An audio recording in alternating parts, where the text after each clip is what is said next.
Hello, welcome back to our channel S2। आज का topic अपना है बेटा analysis of financial statement. Analysis of financial statement में बहुत इजी सा टॉपिक है, अपन इजी वे में समझेंगे और भी इजी वे में समझेंगे। बस आप लोग ध्यान से पढ़ते रहिए और चलते हैं बेटा। सबसे पहले ध्यान से देखो, इसमें हम पढ़ेंगे क्या क्या चीजें पढ़ेंगे। हमने आपको पिछले वीडियो में बताया था फाइनेंशियल स्टेटमेंट। क्या बताया था बेटा? Financial statement. उसमें मैंने टूल्स बताया था फाइनेंशियल स्टेटमेंट के कितने टूल्स होते हैं। तो दो टूल्स होते हैं, एक तो होता है P&L अकाउंट और एक क्या होता है बेटा? बैलेंस शीट होता है।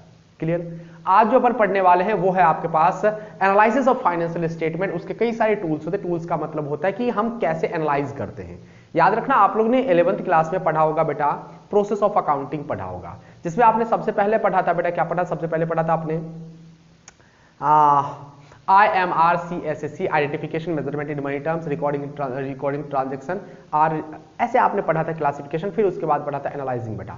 एनालाइजिंग यही आज 12th क्लास में आपको बताया जाएगा। बहुत इजी सा है। सबसे पहले चलते हैं, अपन पढ़ते हैं, ठीक है।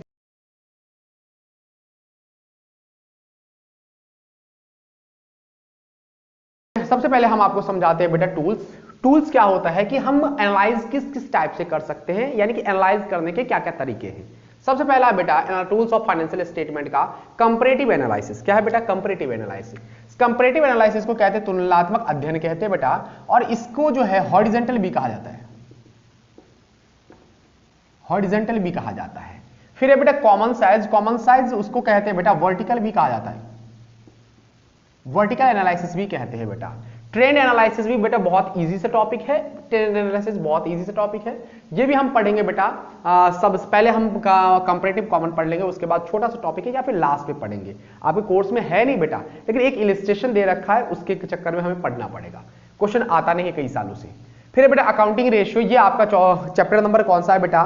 चैप्टर नंबर 5th है बेटा। चैप्टर नंबर कौन सा है बेटा? 5th, सेकंड बुक का 5th चैप्टर है, ठीक है। फिर आपके पास कैश फ्लो है बेटा। कैश फ्लो आपका बेटा कौन सा बेटा? 6th चैप्टर है। फिर बेटा फंड फ्लो है। फंड फ्लो आपके कोर्स में है नहीं। फिर बेटा ब्रेक इवन पॉइंट, इसका छोटा सा फॉर्मूला होता है, वो भी जाते जाते अपन समझ लेंगे। आज नहीं कल, जब भी अपना मौका मिलेगा हम आपको ये समझाएंगे, ठीक है। अच्छा, तो अपन ये सब चीजें सबसे पहले हम पढ़ेंगे बेटा, कंपैरेटिव एनालिसिस पढ़ेंगे बेटा। और कंपैरेटिव एनालिसिस भी बेटा, क्योंकि हम पढ़ रहे हैं फाइनेंशियल स्टेटमेंट। फाइनेंशियल स्टेटमेंट का एनालाइज कर रहे हैं किस मेथड से बेटा? कंपैरेटिव से। और हम जानते हैं फाइनेंशियल स्टेटमेंट में दो चीजें आती है बेटा, एक तो आता है P&L आता है, एक क्या आता है बेटा? Balance sheet. तो आज हम पढ़ेंगे कंपैरेटिव मेथड से बैलेंस शीट समझेंगे बेटा। क्या समझेंगे? Balance sheet. और आपके लिए खुशखबरी की मैं एक बात बता दूं कि आप लोग को पता नहीं होगा कि जब बैलेंस शीट की बात आती है, चाहे वो कंपैरेटिव हो या कॉमन हो, उसमें आपको बैलेंस शीट आपको गिवन होगा, फॉर्मेट में ही गिवन होगा, ऐसे यू का यू ऐसे दे रखा होगा, और आपको सॉल्व करना पड़ेगा कंपैरेटिव मेथड से या फिर कॉमन साइज से बेटा। तो चलते अपन सबसे पहले पढ़ते हैं कंपैरेटिव। कल का वीडियो होगा आपका कॉमन साइज का होगा, यही क्वेश्चन रहेगा, कुछ बदलाव हो सकते हैं, कोई दिक्कत नहीं। अब देखो, जैसा कि आपको बैलेंस शीट दे रखा होगा, तो एज इट इज आपको क्या करना? बैलेंस शीट यू का यू उठा के रख लेना है बेटा। क्या करना बेटा? हैंड टू हैंड रख लेना है। यानी कि जैसा बैलेंस शीट दे रखा होगा, जैसा अगर ऐसे कन्वर्ट करके दे रखा है, यानी कि अपने अपने हेडिंग सब हेडिंग में दे रखा है, यू का यू ऐसे करके उतार लेना है। क्या करना है बेटा? उतार लेना है। तो ध्यान से देखो बेटा, अब उतार लेने के बाद दो अलग से एक कॉलम बनेगा बेटा, दो और कॉलम बनेगा। कौन कौन सा? तो पहला जो कॉलम होगा वो होगा बेटा एब्सोल्यूट चेंज का। एब्सोल्यूट चेंज क्या होगा बेटा? Absolute change. फिर होगा बेटा आपके पास परसेंटेज चेंज। परसेंटेज चेंज मैं आपको बता दूं, सबसे पहले क्वेश्चन करवाने से पहले कुछ चीजें समझ लो बेटा। कंपैरेटिव एनालिसिस में क्या किया जाता है? कंपेयर किया जाता है बेटा, या फिर दो या दो से कंपनियों का कंपेयर किया जाता है, या फिर दो या दो से मतलब क्या कहते हैं, टू और मोर ईयर का कंपेयर किया जाता है। टू और मोर कंपेयर किया जाता है बेटा, ईयरों का कंपेयर। यानी कि मान के चलो कि 2012 में कितना शेयर कैपिटल था, अब कितना शेयर कैपिटल है, 2013 में कितना है, दो रिजर्व एंड सरप्लस कितना था, ये कितना है। ये सारी चीजें, क्योंकि हमें जब प्रॉफिट एंड लॉस पता चलता है, तब हम अगर मान के लॉस है या प्रॉफिट है तो हम कंपेयर करते हैं, भाई साहब पिछले साल क्यों नहीं हुआ था इतना, या फिर इस बार अगर लॉस है तो इस बार लॉस क्यों हुआ है, इसका रीजन ढूंढने के लिए हम क्या करते हैं बेटा? एनालाइज करते हैं। और एनालाइज करने के तरीके बहुत सारे होते हैं, जो कि टूल्स आपको बता रखा है मैंने, जिसमें से पहला है बेटा कंपैरेटिव है, और मैं आपको बैलेंस शीट को एनालाइज करना मैं सिखाता हूं आज, ठीक है। चलते हैं अपन, ध्यान से देखो। एब्सोल्यूट चेंज का मतलब है कि 2012 में कितना था, 2013 में कितना हो गया। तो ध्यान से देखो बेटा, 2012 में कितना था, 5 लाख था क्या शेयर कैपिटल, कितना हो गया बेटा 2013 में कितना हो गया, 6 लाख हो गए। तो इसका मतलब इंक्रीज हुआ है, प्लस हुआ है, क्या हुआ बेटा, प्लस हुआ है। कितना हुआ है, 1 लाख रुपए। इंक्रीज कितना किया है बेटा, 1 लाख, तो मैंने 1 लाख लिख दिया। अब यहां पर देखो बेटा, यहां पर कितना देखो, पहले कितना था सरप्लस, रिजर्व सरप्लस कितना था 30,000, अब कितना हो गया बेटा 15,000। इसका मतलब डिक्रीज हुआ है कितना बेटा 15,000, वो आपको ब्रैकेट में लिखना है क्योंकि ये माइनस में आंसर आ रहा है। क्या आ रहा है बेटा, माइनस में आंसर। डिक्रीज हुआ है बेटा, क्या हुआ है, डिक्रीज। अब कई बार आप लोग को बताया जाएगा कि ये 13 इधर रखो, 12 इधर रखो, बेटा इस चक्करों में मत पड़ना, जैसे दे रखा है वैसे आप लिख देना, कोई दिक्कत नहीं, कोई इशू नहीं है। बस एब्सोल्यूट चेंज का खास ध्यान रखना है, खास ध्यान रखना है, ठीक है बेटा। क्योंकि कई बार आपको बता दिया जाता है कि सर क्योंकि आप लोग उसमें क्या कहते हैं पीएनएल अकाउंट बनाया होगा, बैलेंस शीट बनाया होगा, उसमें करंट ईयर लिखते हैं, फिर फाइनेंस प्रीवियस ईयर लिखते हैं, तो पहले करंट ईयर लिखो फिर प्रीवियस ईयर लो। बेटा ऐसा एनालिसिस में ऐसा कुछ सीन नहीं है, आप ऐसे का ऐसे लिख दो, ठीक है। ज्यादातर ऐसे लिखा जाए, पहले 12 फिर 13, तो कंपेयर करना आसान होता है कि इंक्रीज हुआ है डिक्रीज हुआ है। जैसे कि यहाँ पर दिख रहा है कि इंक्रीज हुआ है तो मैंने इंक्रीज करके लिख दिया, डिक्रीज हो रहा है तो डिक्रीज करके लिख दिया। यहाँ पर भी देखो बेटा 4 लाख था 5 लाख हो गया, इसका मतलब 1 लाख रुपीज क्या हो रहा है बेटा, इंक्रीज हो रहा है। यहाँ पे 1 लाख है 50,000, इसका मतलब 50,000 क्या हो रहा है बेटा, डिक्रीज हो रहा है, तो ब्रैकेट में लिख दिया। यहाँ पे 50,000 है, यहाँ पे 1 लाख हो गया, इसका मतलब 50,000 क्या हो रहा है बेटा, इंक्रीज हो रहा है। आ रही बात समझ में। यहाँ पर कितना है बेटा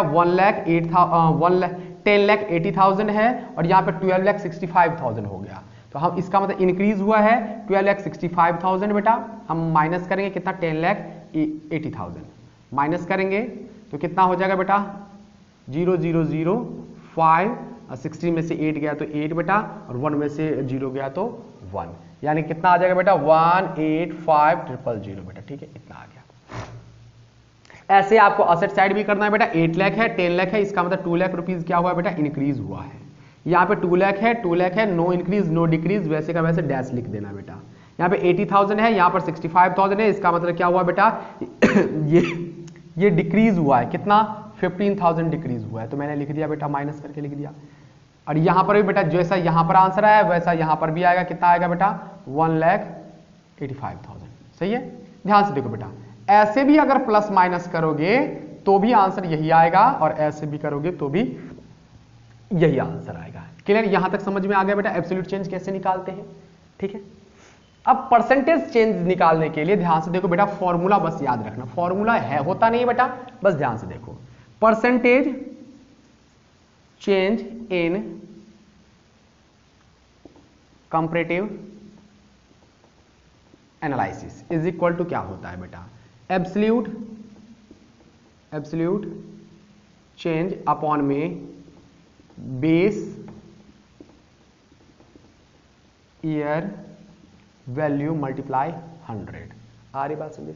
एब्सोल्यूट चेंज आपको देखना है कितना एब्सोल्यूट चेंज हुआ है, तो सर एब्सोल्यूट चेंज कितना हुआ है, एब्सोल्यूट चेंज का मतलब चेंज पूरा टोटल कितना हुआ है, तो सर चेंज हुआ है कितना 1 लाख रुपीज का चेंजेस हुए हैं, ठीक है। टोटल बेस ईयर की वैल्यू कितनी, बेस ईयर का मतलब बेटा सब पिछला वाला ईयर है ना, बेस ईयर वैल्यू कितना है, तो sir 5 lakh base year value है, तो मैंने 5 लाख लिख दिया, मल्टीप्लाई 100 लिख दिया। 50 से 50 बेटा इसको कट दिया बेटा, कितना आ गया बेटा 20% आ गया, तो हमें यहां पर कितना लिखना है बेटा 20%। वैसे बेटा यहां पर 30,000 है, बेस ईयर वैल्यू कितना है 30,000, और एब्सोल्यूट चेंज कितना हुआ है, तो सर 15,000 माइनस का है, तो मल्टीप्लाई 100, इसको कट करेंगे 2 से, और यहां पर कितना आ जाएगा 50, तो यहां पर लिखना है बेटा 50%, ब्रैकेट में लिखना है। क्लियर, यहां पर कितना है 1 लाख, तो मैंने लिखा बेटा यहां पर कितना लिखा बेटा 1 लाख रुपीज लिखा, और नीचे कितना लिखा बेटा 4 लाख लिखा, मल्टीप्लाई कितना लिखा 100, इससे कट करेंगे 4 आएगा, यहाँ पे 25 आएगा बेटा, तो यहाँ पर कितना लिखना है आपको 25%। क्लियर बेटा। फिर इसकी बात करते हैं बेटा, यहाँ पर ध्यान से देखो कितना है बेटा 50,000 है, 50,000 है, बेस ईयर वैल्यू कितना है बेटा 1 लाख रुपीज है, मल्टीप्लाई 100, इसको कट करेंगे 2 से, और इस यहाँ पे कट करेंगे तो कितना आ जाएगा बेटा 50% आ जाएगा। ये सब लिखने विखने की जरूरत नहीं बेटा, वर्किंग नोट नहीं, आपको बस इतना मांगेगा बस खत्म, इसमें वर्किंग नोट ज्यादा नहीं है बेटा, है ना।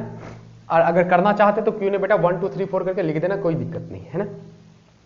अब यहां पर देखो बेटा 50% था, 50% ही इंक्रीज हुआ है, इसका मतलब हम कह सकते हैं बेटा 100% क्या हुआ है, इंक्रीज हुआ है, ठीक है बेटा।